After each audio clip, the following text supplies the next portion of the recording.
तो स्वामी जी, अगर मोक्ष टेम्पररी है तो फिर हमारी सोल का अल्टीमेट गोल क्या है? तो एक एक पुरुष की 4 शादियां 4 बार हो जाती हैं, 4 तलाक हो जाते हैं, कैसे होते हैं? तो 7 जन्म नहीं है इसका मतलब। नहीं, 7 जन्म हैं अगर आप उतने प्योरिटी के साथ, जिसको कहते हैं ना, तन मन से, आध्यात्मिक से, धार्मिक से, हर तरह हर स्तर से वो जब सोल मिल जाती है तो यस, वो 7 जन्म हो सकते हैं। पर ऐसा आपको कोई स्टोरी नहीं मिलेगा कि 7 जन्मों वाले, इसका कोई प्रमाण थोड़ी है। ये तो सारा फ्लावर ही में है ना कि 7 जन्म का।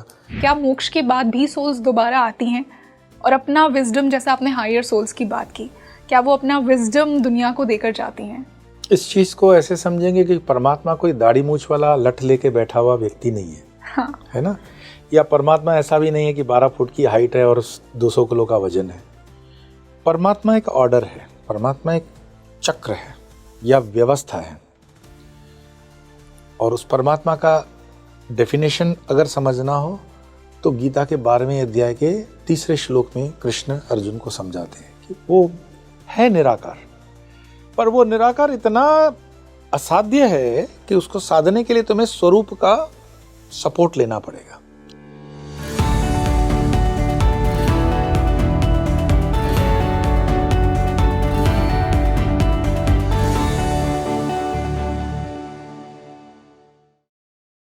Hello and welcome back to your favourite spiritual podcast speaking tree, और मैं हूं आपके साथ रंगोली शर्मा। दोस्तों, आप सब ने कभी ना कभी ये तो ज़रूर सोचा होगा कि मैं यहाँ क्यों हूँ, क्या मेरी सोल की जर्नी है।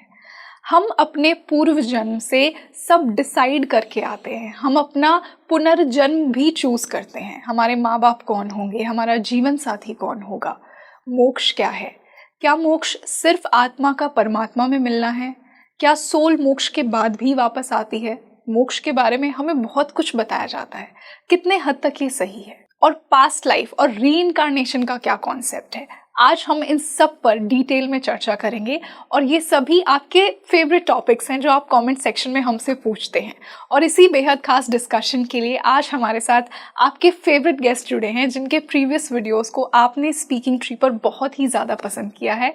आई वेलकम स्वामी यो। स्वामी जी, नमस्कार, बहुत बहुत स्वागत है आपका स्पीकिंग ट्री पर। नमो नारायण, धन्यवाद। कैसा लग रहा है आपको? आज हम सोल और पास्ट लाइफ की बातें करने वाले हैं, बट मैं आपकी एनर्जी जानना चाहूंगी, कैसा फील हो रहा है आपको?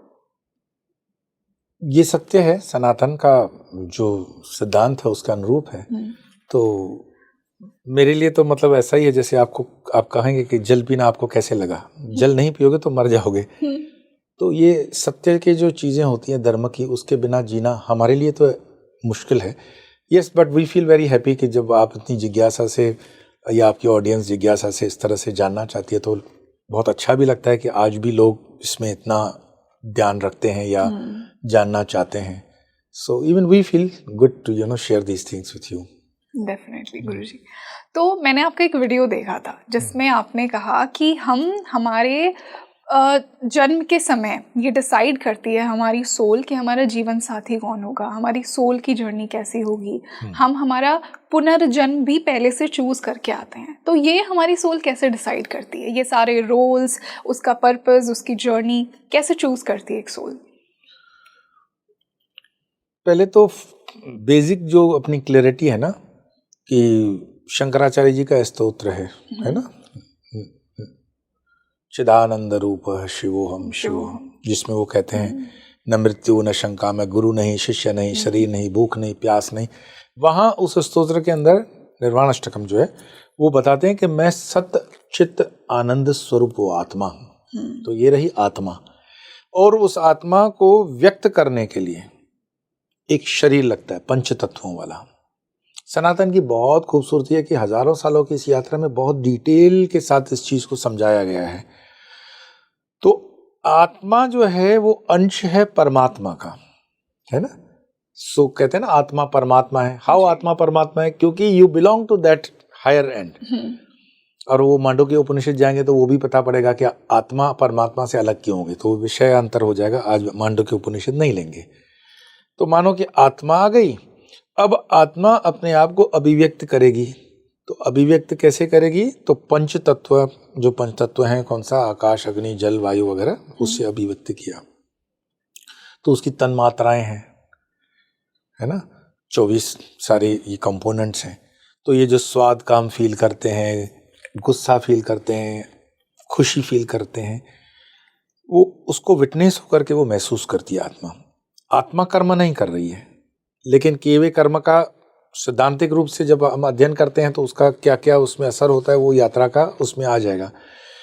इन शॉर्ट, आत्मा कैसे तय करती है ये बोलना ठीक नहीं है कि आत्मा तय करती है, आपके कर्म तय करते हैं। सपोज करो कर्मों के फिर पार्ट्स आप जानते हो, आगामी, प्रारब्ध। हाँ, प्रारब्ध है, संचित है और क्रियामान है, ठीक है। तो वो कर्मों के आधार पर मतलब माने कि आपकी सारे कर्म इस तरह से बैठ गए हैं कि आपका जन्म बिल्कुल किसी धनाढ्य परिवार में ही होना चाहिए, और उसमें दूसरे भी कई निशानियां अंदर घुसी हुई हैं, वो प्रोग्राम किया हुआ है कि आप प्योर वेजिटेरियन हैं, ठीक है, तो आपके अंदर दया दृष्टि भी रहेगी, प्राणियों के प्रति प्रेम भी रहेगा, कुछ ऐसे लक्षण हैं। तो जब आप उस परिवार में जन्म लेते हो तो वो पूरा परिवार बहुत अमीर है, रईस, जिसके 7 कोर्स डिनर्स वगैरह बनती है और उसमें नॉनवेज बन रहा है, लेकिन ये बच्चा पैदा होते ही बोलेगा नॉनवेज नहीं खाएगा वो, है ना, माँ बाप परेशान हो जाते हैं, ये बच्चा खा नहीं रहा है।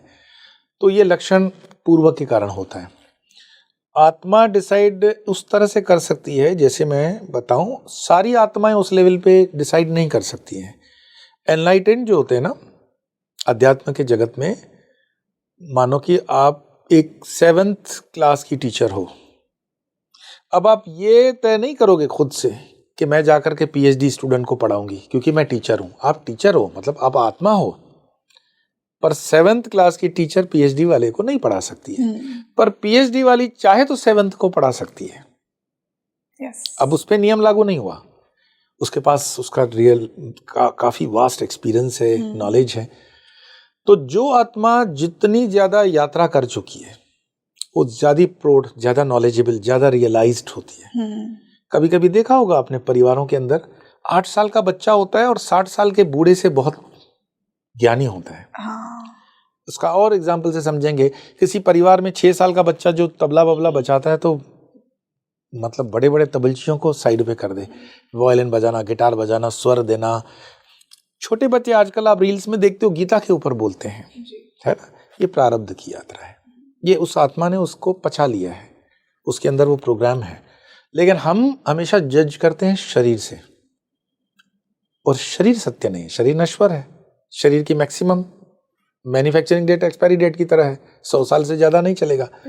आत्मा की कोई मैन्युफैक्चरिंग और एक्सपायरी नहीं है। हरि अनंत, हरि कथा अनंता, वो था, वो है और वो रहेगा। जिसको हम जो बोलते हैं, संस्कृत में यो बोलते हैं, और वही स्वामी यो है, तो वो ब्रह्म है। और जब ये आत्मा की अपनी यात्राएं चलती हैं तो ऐसा नहीं है कि ये हिंदू से रिलेटेड मैं बोल रहा हूँ।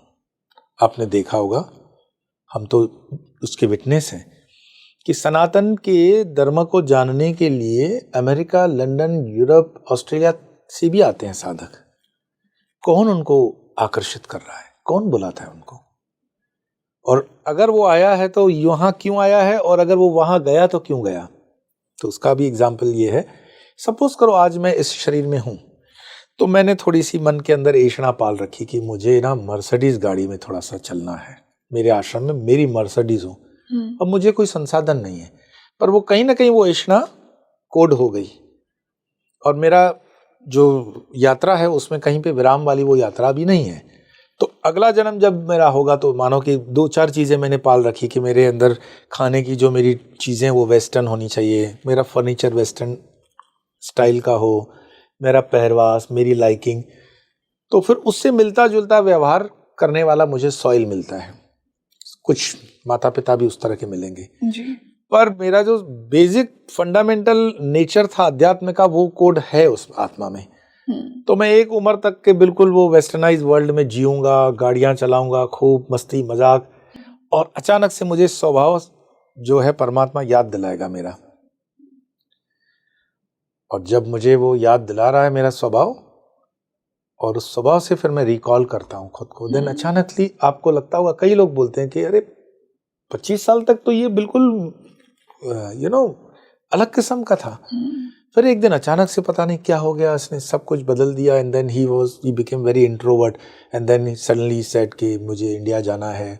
फिर वो हिमालयाज की तरफ आ गया, ऋषिकेश देख लिया, गंगा जी में नहा रहा है, बाल बड़े कर दिए, दाढ़ी, अंग्रेजों की बात बताता हूँ। And then he comes to the right guru also, वो दीक्षा ले लेता है, मुंडन करवाता है, जब ध्यान में आता है and then he never go back. तो ये यात्रा उस आत्मा की, उसकी इच्छाएं थी मटेरियलिस्टिक, वो पूरी हुई कि कुछ पूर्व जन्म का था कि ये एक्सपीरियंस करना है, और फिर वो अपनी असली यात्रा में आ गया कि ये मेरा पर्पस है। तो ये आत्मा की यात्रा होती है और ये अनंत की यात्रा होती है, और इसका मजा तब है जब आपको स्वयं की यात्रा पता पड़ जाए। हु आर यू, जिसे रमन महर्षि बोलते हैं ना, हु एम आई। अध्यात्म की जो लास्ट मैं बोलता हूँ अचीवमेंट है वो यही है, स्वयं का स्मरण हो जाए, हु एम आई, मैं कौन हूँ।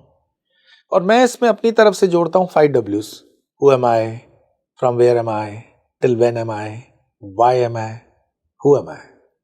5 W's आपने पैरामीटर कर लिए तो आप अध्यात्म में एक यात्रा प्रारंभ कर सकते हो। सिर्फ हु एम आई से नहीं चलेगा, मैं कहाँ से हूँ, मैं क्यों हूँ, मैं कब तक हूँ, कहाँ से हूँ, क्यों हूँ। ये जिज्ञासाएं आपको अध्यात्म की यात्रा में आगे बढ़ती है। ऐसे फ्रस्ट्रेशन में लाने की जरूरत नहीं है, पर धीरे धीरे धीरे धीरे धीरे धीरे आपकी वो यात्रा फिर प्रारंभ हो जाती है। और वो जो कहते हैं कि गुरु नहीं मिला, तो गुरु खोजेगा इसी तरह से कि आप एक बार मैसेज भेजो तो सही उसको। वो कहते हैं ना कि शिष्य गुरु को नहीं, गुरु शिष्य को ढूंढता है, जैसा हम बात कर रहे थे। तो गुरु जो है वो ऊर्जा है। मैं मानता हूँ कि गुरु एक्चुअली देखा जाए, गुरु एक एनर्जी है। सबके गुरु, श्लोक सब पे वही वैलिड लागू है, गुरु ब्रह्मा गुरु विष्णु गुरु देवो महेश्वर गुरु साक्षात परब्रह्म तस्मै श्री गुरुवे नमः। और फिर मैं पिछली बार मतलब इसको बता भी चुका हूँ कि गुरु प्रारंभ जो परंपरा है वो नारायण से शुरू है, क्योंकि ये सृष्टि की रचना नारायण से है। नीर आरायण इति नारायण, तो जल में जो नारायण है, मतलब अमृत मंथन वाला क्षीर सागर, उसमें नारायण है। नारायणम पद्मभुवम, नारायण के नाभि से कमल से उठे ब्रह्मा जी आए, ब्रह्मा जी से नारायणम पद्मम वशिष्ठम, वशिष्ठ, फिर शक्तिम, फिर उसका पुत्र पराशरम, फिर उसके पुत्र व्यास, फिर शुकम।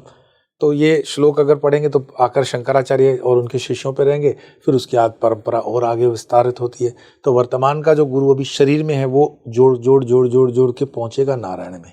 सो there is no as such difference किसी के गुरु में।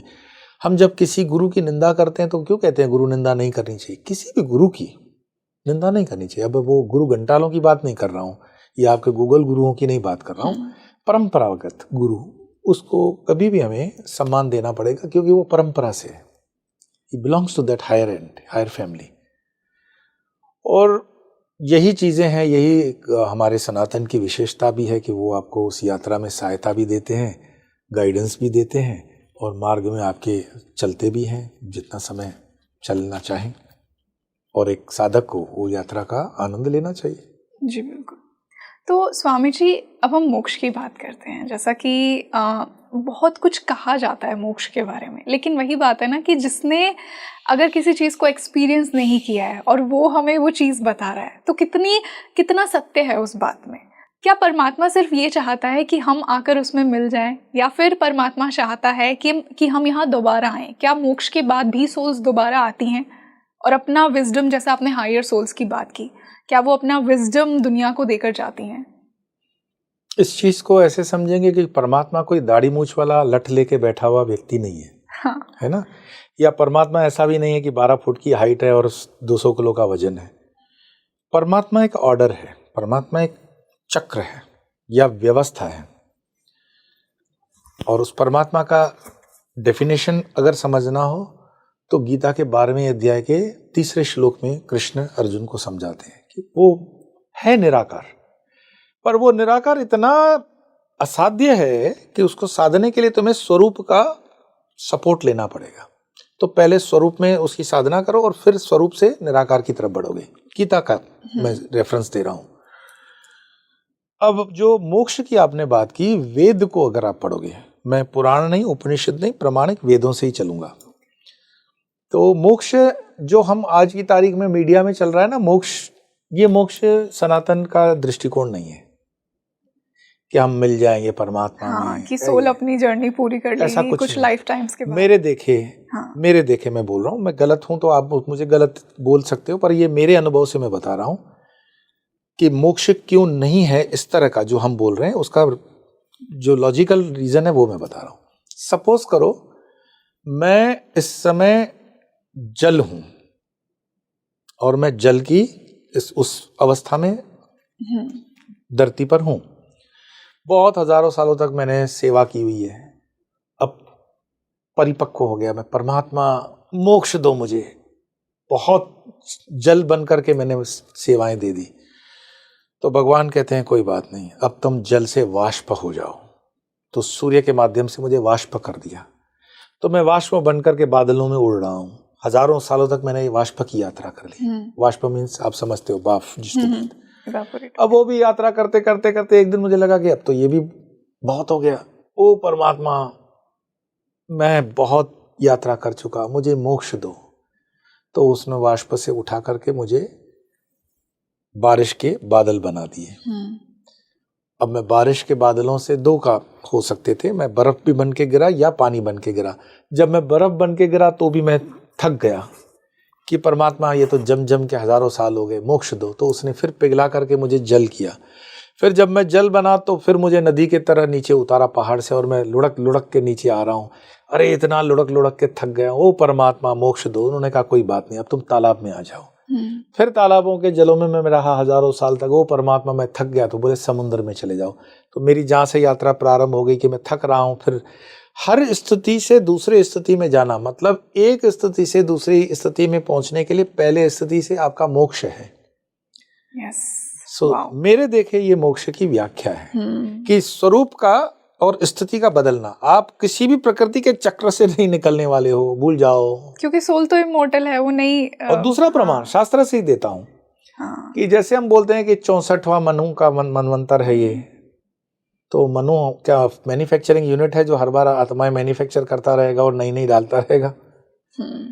तो जब प्रकृति प्रारंभ होती है तो पिछले वाला जो छोड़ के आया था उसी कर्म से उसका प्रारंभ से होता है। अब ये बहुत बड़ा एक, जैसे आर्टिफिशियल इंटेलिजेंस के अंदर वास्ट प्रोग्रामिंग है, you have limitations to understand ना, कितना प्रोग्राम आप समझोगे, जितनी बुद्धि है उतनी तो पकड़ोगे। उस परमात्मा का प्रोग्राम इतना वास्ट है कि वो अनंत कोटि ब्रह्मांड चला रहा है और अनंत कोटि वर्ष, टाइम एंड स्पेस तो धरती पे है। उसके उसमें वो टाइम चल रहा है क्या? किसी ग्रह पर 365 दिन का साल नहीं भी है, उसकी परिक्रमा 2 दिन में भी हो जाती है, कहीं पे 200 साल में होती है, कहीं पे 2000 साल में होती है। तो टाइम एंड स्पेस धरती पे है जी, ठीक। और ये धरती के नियम धरती पे लागू हैं, दूसरी जगह पे लागू नहीं है। तो जो आत्मा की यात्रा होती है, जो शास्त्र कहता है कि चंद्रलोक है, सूर्यलोक है, इसको अगर लेमेंस भाषा के अंदर बोलोगे तो लगेगा कि अरे सूर्य पे तो जाएगा तो जल जाएगा। वो सूर्य पे नहीं बोल रहा है, वो सूर्य लोक बोल रहा है। जैसे धरती पे आना और धरती के उस ब्रह्मांड में घूमना, आपकी सैटेलाइट धरती पे नहीं घूमती है पर धरती की कक्षा में घूमती है। तो ये कौन प्रूव करेगा कि जो चंद्र हम देख रहे हैं वो चंद्र लोक है?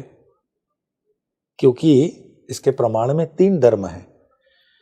क्रिश्चियनिटी के अंदर भी चंद्र पर बताया गया चंद्रलोक है, इस्लाम में भी चंद्रलोक है, और हमारा सनातन तो हजारों वर्षों का है, उसमें प्रमाण की जरूरत नहीं है।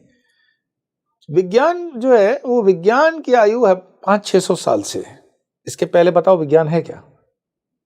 विज्ञान को पैदा करने वाला पश्चिम जगत है, तो अमेरिका का अस्तित्व ही 550-600 साल से ज्यादा नहीं है। यूरोप जब इंडस्ट्रियल रिवॉल्यूशन लाएगा तब जाकर के उसकी सुधार होगी। उसके पहले तो हम लोगों ने 3-4 हजार साल पहले अजंता एलोरा बना करके छोड़ दिया। मतलब हम कितने एडवांस है वो सोचो।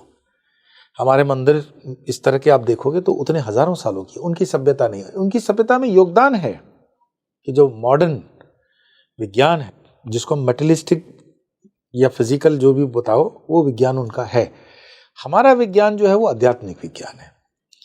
हमने मटेरियलिस्टिक चीजों पे ध्यान कम दिया। ऐसा नहीं था कि उनको पता नहीं होगा। ऋषि मुनि अगर इतना दूरदृष्टा, भाई ग्रहण की घोषणा आज क्या बाबा एटॉमिक रिसर्च सेंटर करेगा तो ग्रहण होता था? हम तो 5000 साल पहले भी ग्रहण बता देते थे। महाभारत कालीन भी ग्रहणों की गणना है। तो तब तो कोई सैटेलाइट नहीं थी, तो कैसे कर रहे थे? तो विज्ञान था, हम लोग उतने ही सिविलाइज्ड थे।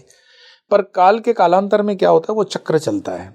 तो जैसे मैंने बताया ना, पानी बहेगा, बर्फ बनेगा, ये बनेगा, तो किस पोजीशन में समाज आया है या वो भूगोल का बाग आया है। कहा जाता है आइस एज के अंदर यूरोप जो था तब वो जमीन बाहर नहीं थी, जब वो मेल्ट हुई तब यूरोप बाहर आया। क्या पता, जो हम कहते हैं ये 1000 दिन के अंदर जो है वो कठिन है, कौन सा बाग धरती का बैठ जाएगा पानी में, कौन सा बाहर निकलेगा, who knows, there is nothing written. तो मोक्ष की व्याख्या को समझना साइंटिफिकली बहुत जरूरी है। मोक्ष, मुझे भी बड़ा आश्चर्य लगता है, मैं जब बहुत बड़े लेक्चर्स देने जाता हूँ पढ़े लिखों के बीच में, तो मैं पूछता हूँ स्टूडेंट्स की कि भगवान तुम्हारे सामने खड़ा हो जाए और मांगे, बोले तुम्हें ऑप्शन देता हूँ, मांग जो मांगना है, तो तू क्या मांगेगा? तो मुझे जवाब मिलता है यूथ से, क्या मैं मोक्ष चाहिए। तो मोक्ष का मतलब क्या है? तुम, मैं पूछता हूँ मोक्ष की व्याख्या क्या है? तो इन झंझटों से मुक्ति। तो तुम काम चोरी करना चाहते हो, है ना, you want to get rid of all these things, but it is not suffering. Actually ये आपके जीवन जीने की पूरी कला है, इससे मार्जन होता है आत्मा का, वही लर्निंग है। इट इज नॉट, जो हमारा संघर्ष है जीवन का, स्ट्रगल है, वो लर्निंग है। और जैसे जैसे आप लर्न करते हो आप परिपक्व होते हो, वो सोल इवॉल्व होती है। यस, इवॉल्व होती है। आपने देखा होगा जितना जीवन में जितना आप स्ट्रगल करते हो, आपकी मैच्योरिटी और बढ़ती है, आपकी डेप्थ बढ़ती है, आपकी अंडरस्टैंडिंग बढ़ती है, आपकी क्लैरिटी बढ़ती है, इनर विजडम। या और जो पोचे पोचे लोग रह जाते हैं रईसजादों के, उनको पता ही नहीं होता है कि अच्छा इस तरह का भी कुछ होता है। छोटी से छोटी चीज में वो बड़े सरप्राइज हो जाते हैं। और जो स्ट्रगल लाइफ करते हुए आया है, उसको कोई बड़ी सी भी बात बता दो सिद्धांत की, हाँ हाँ मेरे दादाजी ने बताई थी, मुझे पता है। तो ये लर्निंग है। तो पैसों से या साधनों से किसी का मोल नहीं हो सकता। पर यस, मैं चाहूंगा कि यूथ स्पेशली इस पर मोक्ष की व्याख्या को समझे। ये धर्म, हमारे धर्म सनातन में मोक्ष की जो व्याख्या है उसको समझे। और धर्मों ने जो एस्केप रूट कर दिया है कि हाँ भगवान से मिल जाएंगे, फिर कुछ नहीं करना पड़ेगा, फिर उसको बोलो ठीक है, फिर प्रकृति बनेगी, फिर तो तुम आओगे, फिर करोगे। तो जब फिर करोगे तो अभी तो टेम्पररी विश्राम किया ना, मोक्ष तो नहीं हुआ। So as such there is no moksha. वो स्थितियां बदल जाती है, आइस एज होगी, फिर वर्किंग एज होगी, फिर वो आयरन आएगा, ये सब चलता रहेगा। ये क्रम है, ये चक्र है, इट्स नेवर एंडिंग। और इतना हम अंडरस्टैंड क्यों नहीं कर सकते हैं? क्योंकि मेडिटेशन करने की वो डेप्थ नहीं है हमारी।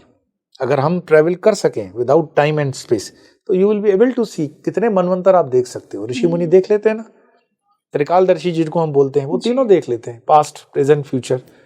तो उनको फिर ये चाहना नहीं होती है, क्योंकि वो, वरना अब देखो उसका दूसरा प्रमाण मोक्ष नहीं होता। गीता के अंदर भगवान कृष्ण कहते हैं, यदा यदा हि धर्मस्य ग्लानिर्भवति भारत अभ्युत्थानम अधर्मस्य तदात्मानं सृजाम्यहम्।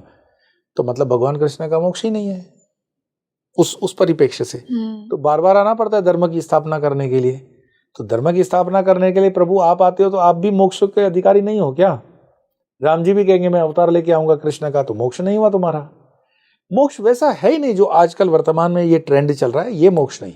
मोक्ष का मतलब है अपनी वर्तमान परिस्थिति से बदल कर दूसरी परिस्थिति में आ गए, and then you be prepared for another paristhiti. कि बस फॉर्म बदलना है। बचपन से मोक्ष हुआ, युवान हुए, युवान से मोक्ष हुआ, प्रौढ़ हुए, प्रौढ़ से मोक्ष हुआ, क्योंकि वो जर्नी तो चलती रहेगी, ये इनफिनिट। तो स्वामी जी, अगर मोक्ष टेम्पररी है तो फिर हमारी सोल का अल्टीमेट गोल क्या है? सोल का गोल क्या है, उसके लिए मैं आपको सजेस्ट करूंगा, मांडुक्य उपनिषद में 13 श्लोक हैं। कहने के लिए मैंने जितना बोल दिया 13 श्लोक हैं, पर उनको समझने के लिए 13 महीने लग जाते हैं।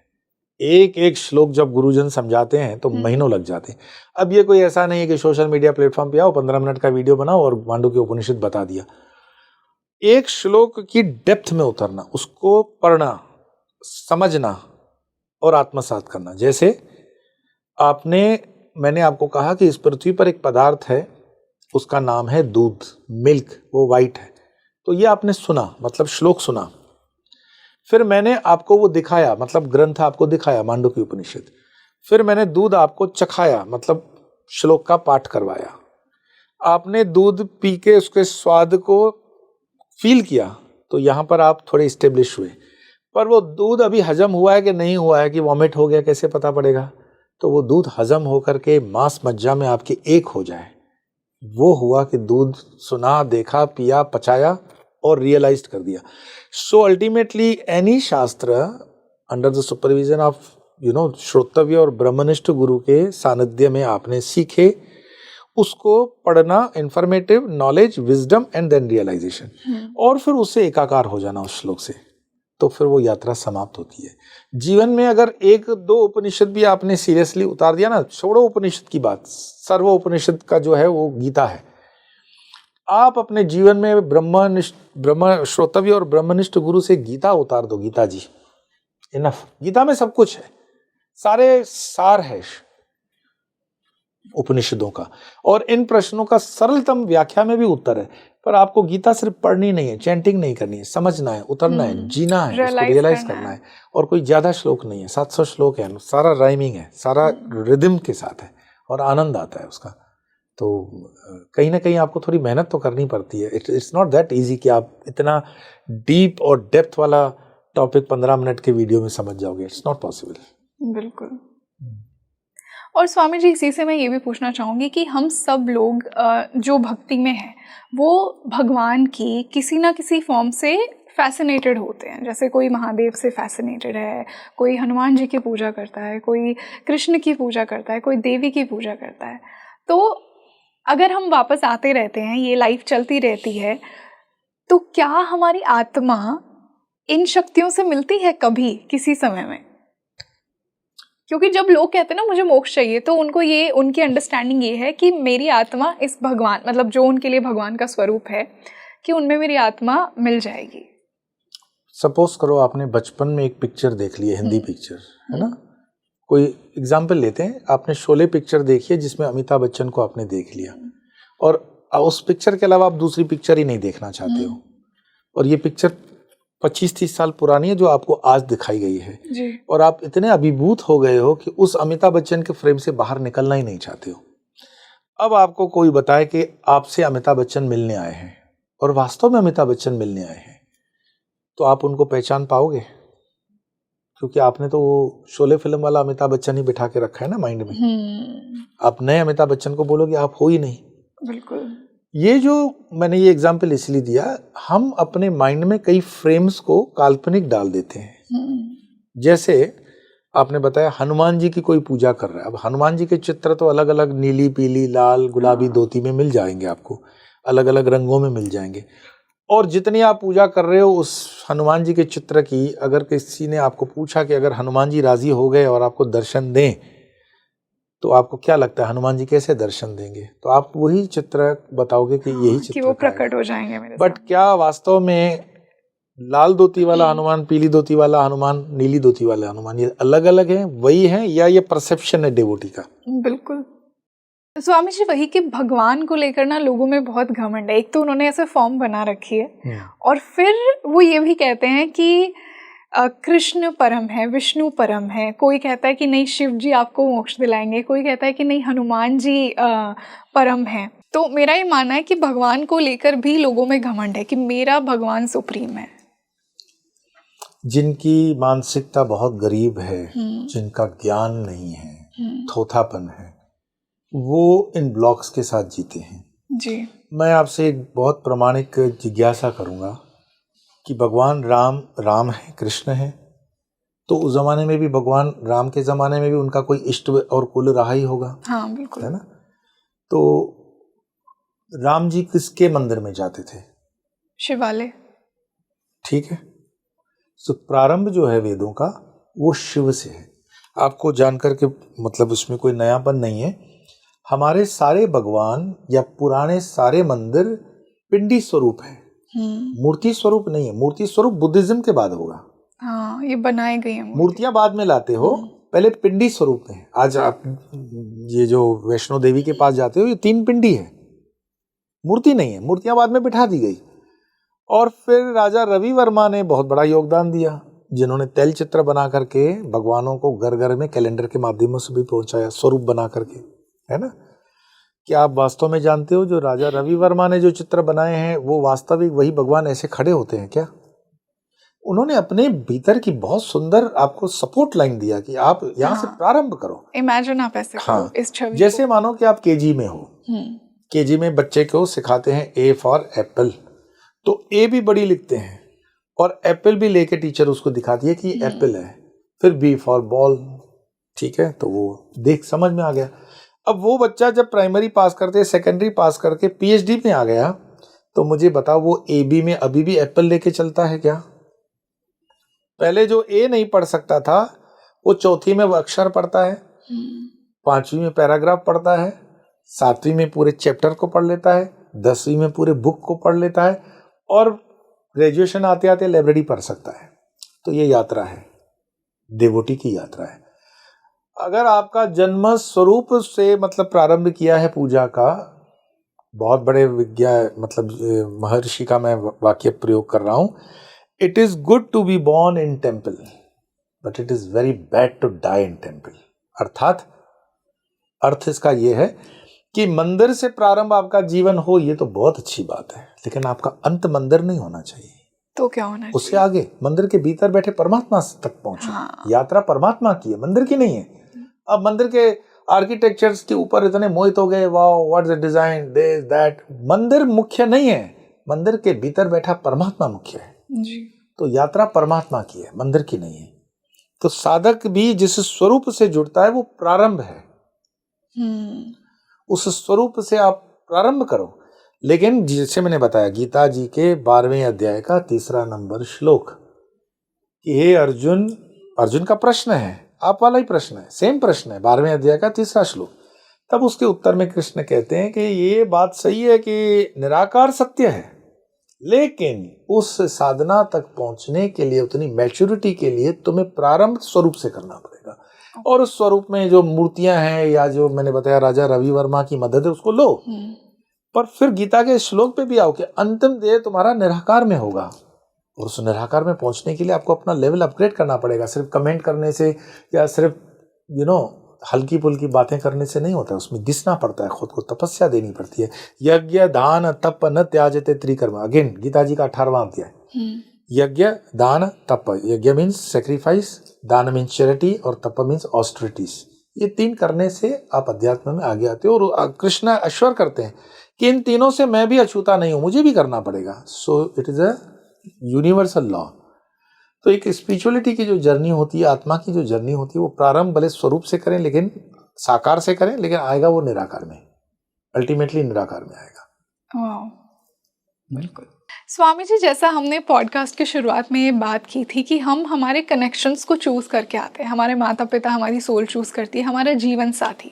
तो अभी मैं जीवन साथी पे बात करना चाहूँगी कि ऐसा कहा जाता है कि शादी 7 जन्मों का बंधन है। 7 जन्मों के बाद क्या उस सोल से वो कनेक्शन टूट जाता है? आजकल एक जन्म में ही लोग एक दूसरे के सच्चे दुश्मन बन जाते हैं, तो 7 जन्म कहाँ गए फिर? इस 7 जन्म, ये जो एक होता है ना कि फ्लावरी लैंग्वेज होती है, नहीं कोई हिंदी फिल्म देखते हो तो बीच बीच में उसके बहुत अच्छे डायलॉग्स आ जाते हैं जिन पर तालियां बजती हैं, लोग तालियां बजाते हैं, सीटियां बजाते हैं। तो धर्म के शास्त्रों में भी पढ़ोगे तो ऐसी कई चीजें आ जाती हैं, तो फ्लावरी है, इमेजिनेशन। वेदों के अंदर 7 जन्म आते हैं क्या? हमारा प्रमाण तो वेद है ना जी, ऑथेंटिक, ऑथेंटिसिटी कहाँ से उठाओगे? और उसके बाद आप बढ़ते हो उपनिषद में, तो उपनिषद में 7 जन्म की व्याख्या है क्या पति पत्नी के? फिर आप आगे बढ़ोगे पुराण में। ये क्या है? ये भारत के सनातन धर्म के अंदर बीच का ऐसा काल आ जाता है जब विधर्मी भी इसमें एंटर हो जाते हैं, और इसमें नौसिखिए जो उस समय के लोग अंदर घुसे होंगे, उन्होंने अपनी अपनी इच्छाओं से, अपनी अपनी कल्पनाओं से कई ग्रंथ लिख दिए। अनेकों ग्रंथों की आयु 100, 150, 200, 300 साल है। कई उपनिषद भी जो छपे हैं वो अकबर के ज़माने में अंट शंट भी छपे हुए हैं। मनु संहिता के ऊपर कई लोगों ने अपनी अपनी व्याख्याएं लिखी हैं, और ओरिजिनल जो मनु संहिता है उसको लुप्त ही कर दिया हमने। इन शॉर्ट, ये जो 7 जन्म की, मैं ना कहूँगा कल्पना है, पर जो ये कंसेप्ट है, 7 वर्ड, 7 जो अंक है उससे समझना। 7 आकाश हैं, 7 समुंदर हैं, 7 स्वर हैं, 7 सप्तऋषि हैं। तो उन्होंने सोचा कि सब तो 7 चल रहा है, चलो 7 जन्म भी जोड़ दो। है? अगर ये बात इतनी ही सत्य है तो आपके ही प्रश्न के उसमें आ गया कि पहले जन्म के अंदर भी पूरा नहीं कर पाते हो। एक एक पुरुष की 4 शादियां 4 बार हो जाती हैं, 4 तलाक हो जाते हैं, कैसे होते हैं? तो 7 जन्म नहीं है इसका मतलब नहीं, 7 जन्म हैं अगर आप उतने प्योरिटी के साथ, जिसको कहते हैं ना तन मन से, आध्यात्मिक से, धार्मिक से, हर तरह हर स्तर से वो जब सोल मिल जाती है तो यस, वो 7 जन्म हो सकते हैं। पर ऐसा आपको कोई स्टोरी नहीं मिलेगा कि 7 जन्मों वाले, इसका कोई प्रमाण थोड़ी है, ये तो सारा फ्लावर ही में है ना कि 7 जन्म का। बिल्कुल। मेरे देखे, मैं हमेशा कहता हूँ कि बहुत हरि अनंत हरि कथा अनंता है, और उसके नए पुराने बुक्स को अगर छोड़ दें तो इन शॉर्ट मैं व्यक्तिगत मानता हूँ कि ये एक बस एक सुभाषित वाक्य है। 7 जन्म सुभाषित होते हैं ना, मंत्रों में भी सुभाषित होते हैं। सुभाषित मतलब संस्कृत का जो पंडित होता है वो 2 लाइन अपनी तरफ से जोड़ देता है और नीचे लिख देता है सुभाषित। हमें लगता है ये मंत्र है, क्योंकि हमारी स्टडी तो है नहीं संस्कृत की, तो हम सोचते हैं ये मंत्र है, पर वो मंत्र नहीं होता है, सुभाषित है। उसने अभी अभी कंपोज किया है और उसको रख दिया। न जानने वाले उसको मानते हैं कि ये मंत्र है। इसी तरह से ये 7 जन्म मेरे देखे सुभाषित है। ये तथ्य नहीं है, और तथ्य न होने के कारण आप एक जन्म भी ढंग से जी लो परिपूर्ण तरीके से, that is more than enough. Present tense के लिए तुम जो है ना, प्रेजेंट वर्तमान के लिए चिंतित रहो, प्रेजेंट वर्तमान को सुधारो। भविष्य की चिंता मत करो, जो गुजर गया उसकी चिंता करने की आवश्यकता नहीं, वर्तमान को सुधार लो, 7 बाद में देख लेंगे। तो स्वामी जी, आपको क्या लगता है कि आजकल इतने डिवोर्स रेट्स क्यों बढ़ रहे हैं? लोग एक दूसरे से इतनी जल्दी खफा क्यों हो जाते हैं? और क्या ये सिर्फ बहुत बड़ा कर्म बंधन क्रिएट करता है? क्या उनको बार बार वापस आना पड़ता है उन्हीं 2 सोल्स को एक साथ वो कर्म सेटल करने के लिए? इसमें कोई शक नहीं कि हम अगर कर्म में मानते हैं तो ये कर्म के साइकिल्स तो क्रिएट होते हैं, रिपल्स क्रिएट हुए। बट जो आजकल हम देख रहे हैं कि इतनी शादियां टूटना, ये सब हो रहा है, ये महत्वाकांक्षा इसका कारण है। हमारे समाज के अंदर इंडिविजुअली हमारी महत्वाकांक्षाएं, एक्सपेक्टेशन एक दूसरे से इतनी बड़ी हुई हैं, और उसमें कई चीज़ें जवाबदार भी हैं। जैसे इन्फॉर्मेशन ने बहुत कुछ इसमें रोल प्ले किया। एजुकेशन का गलत तरीका, एजुकेशन होना चाहिए, है ना। एक होता है इन्फॉर्मेशन, एक होता है नॉलेज। तो इतनी इन्फॉर्मेशन आ गई।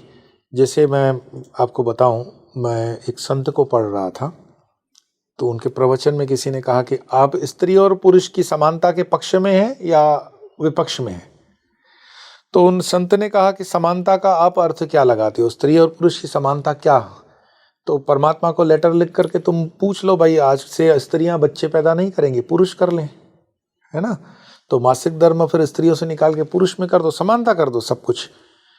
और दूसरी बात, चलो इस बात को तो हायर एंड पे हमने लिया, तुम समानता कर सकते हो, पहली बात खुद को पूछो।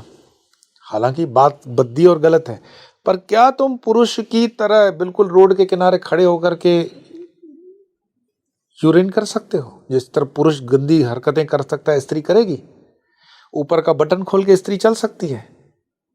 तो कुछ होंगी जो बोलेंगे हम कर सकती हैं, एक्सेप्शनल केसेस, पर नॉर्मल 99.9% नहीं करेंगी। तो समानता का डेफिनेशन क्या है? परमात्मा ने स्त्री को उसकी निजता दी है, उसकी खुद की निजता है, खुद की सुंदरता है, खुद की शक्ति है, तभी तो वो शक्ति है, आराध्य है। सनातन की ये देखो विशेषता कि हम नारी को नारायणी करके पूजते हैं, दूसरे धर्म में नहीं है। और पुरुष को भी अपना स्थान है, इसमें कंपैरिजन कंपटीशन नहीं होता है।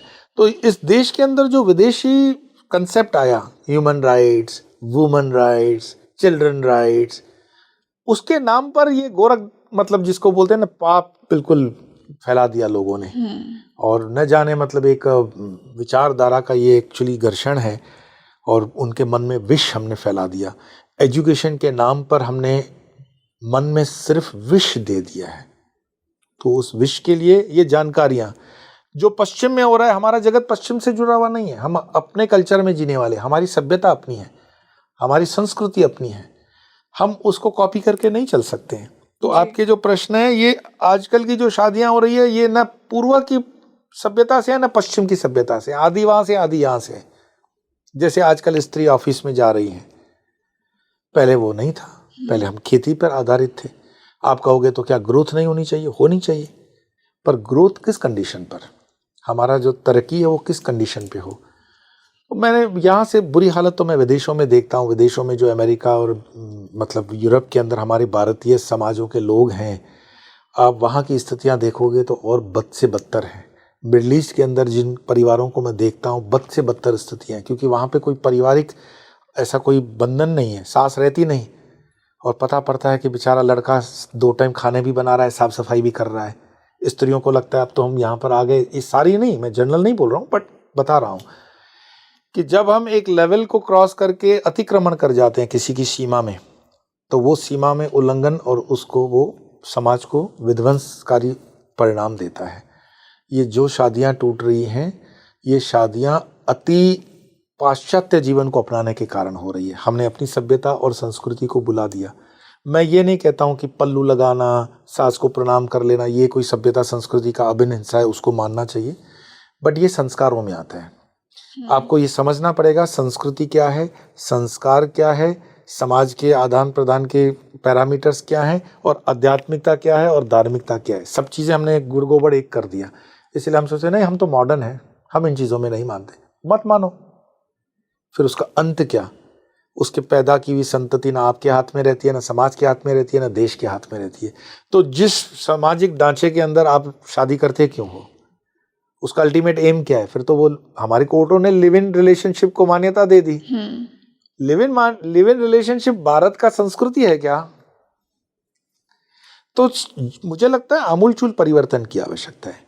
यहाँ जुडिशरी सांस्कृतिक तरीके से भारत की होनी चाहिए, न कि पाश्चात्य की कॉपी होनी चाहिए। पाश्चात्य जगत अपने आप में ठीक है, वहां पे उसको रहने दो, भारत में ये नहीं हो सकता। लेकिन ये मैंने कहा ना, गुड़ गोबर, आधा इधर से आधा उधर से, इससे ये सब कुछ हो गया। और ये सब कुछ होने से समाज, गीता जी में पहले ही अध्याय के अंदर उसको बैकग्राउंड में जवाब देते हुए कृष्ण समझा देते हैं कि जब जब ऐसी समाज की निर्माण होगा तो उस समाज का विसर्जन निश्चित है। तो हमें जब फील होता है कि नहीं, आप तकलीफ में कहते हो घोर कलयुग नहीं है। समाज के अंदर इतने कंटक हमने पैदा कर रखे हैं, जितने स्पेस से हमने कंटक पैदा किए हैं उसको निकालने में भी उसका आधा समय तो कम से कम लगेगा। और जब तक हम इसको सही नहीं करेंगे, हम न इस तरफ के रहेंगे न उस तरफ के रहेंगे। हम त्रिशंकु हो गए, हम न पाश्चात्य रह गए न भारतीय रह गए, हम बीच के कई छू गए जी। हमने अपनी संस्कृति खो दी, सभ्यता खो रहे हैं, संस्कार खो रहे हैं। हमें विचार करना पड़ेगा, तो फिर ये प्रश्न अपने आप में उठेगा ही नहीं। बिल्कुल। तो स्वामी जी, जाते जाते आप हमारे दर्शकों को क्या मैसेज देकर जाना चाहेंगे कि वो अपनी आध्यात्मिक जर्नी में और इवॉल्व करें, स्पेशली यूथ को, जो यंग ऑडियंस ये पॉडकास्ट देख रही है आज का? कुछ नहीं करना, 5 मिनट प्रारंभ कर लो, पहले बैठ जाओ, कहीं पे भी बैठो, सोफा पे बैठो, कुर्सी पे बैठो, अपने साथ बैठो। सबसे इंपॉर्टेंट बात, B with your self and ask your self. खुद के साथ बैठो और खुद को पूछो, मैं कौन हूँ? आत्मअध्ययन। मैं क्या हूँ, कहाँ से हूँ, क्यों हूँ, मेरे जीवन का उद्देश्य क्या है? और उस चीज़ को लिखना अगर कर सको तो बहुत अति सुंदर। और आपको 7 दिन अगर ये एक्सरसाइज कर ली, क्योंकि ये फ्री में चीज़ है, इसकी वैल्यू उतनी नहीं होगी, ये इसके पेड सेशंस होते हैं तो उसकी वैल्यू होती है। और 7 दिन का सेशन में बस यही एक्सरसाइज करवाई जाती है ना।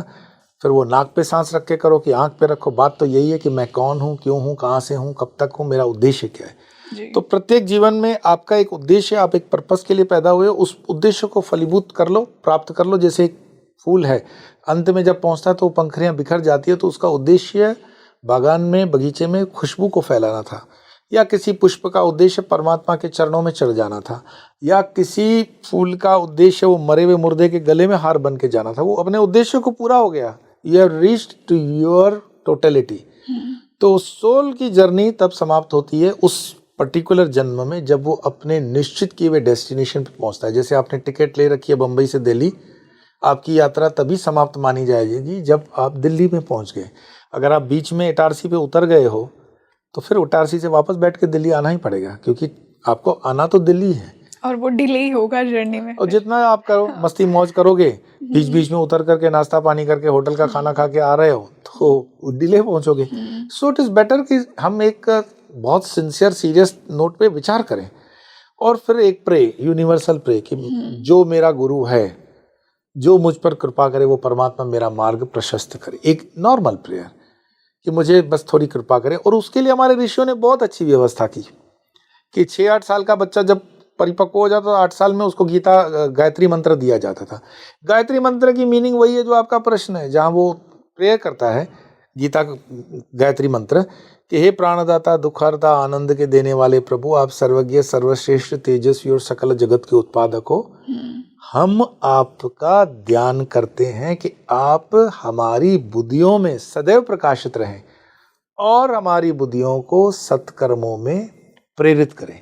जी। धियो यो न प्रचोदयात्, प्रेरित कौन करेगा? और कोई स्वरूप की बात नहीं है, परमात्मा है। तो हम 8 साल के बच्चे को गायत्री, आजकल तो गायत्री क्या है, लोग कहते हैं शादी होगी ना तब दिलवा देंगे, तो समाज भ्रष्ट हो गया, संस्कार भ्रष्ट हो गया। गायत्री इस देश की रीढ़ की हड्डी है, तो वो चिंतन देती है आपको, मनन देती है आपको, एक दिशा देती है आपको, दशा देती है। जिस परिवार में मैं मानता हूँ या जिस साधक के जीवन में ये प्रारंभ है वो पहुंच जाएगा, बिल्कुल पहुंच जाएगा। बिल्कुल। Thank you so much Swami ji, इतना ज्ञानवर्धक पॉडकास्ट था आज का ये, और मुझे तो बहुत ही एनलाइटेंड फील हो रहा है आपके साथ बैठ के, आपकी बातें सुन के, एंड आई एम श्योर कि हमारे दर्शकों को भी यही फील हुआ हो। तो आप मुझे बताइए आपको आज का ये पॉडकास्ट कैसा लगा, आपके क्या ओपिनियंस हैं? इस पॉडकास्ट को ज़्यादा से ज़्यादा शेयर कीजिए। इतने डीप और इंसाइटफुल मैसेजेस, इतनी अगर हमें प्योर विजडम मिल रही है तो ये बनता है कि हम उसे जितना हो सके शेयर करें। तो हम मिलते हैं जल्दी एक और बेहतरीन पॉडकास्ट के साथ। मैं हूँ आपके साथ रंगोली शर्मा। नमस्ते।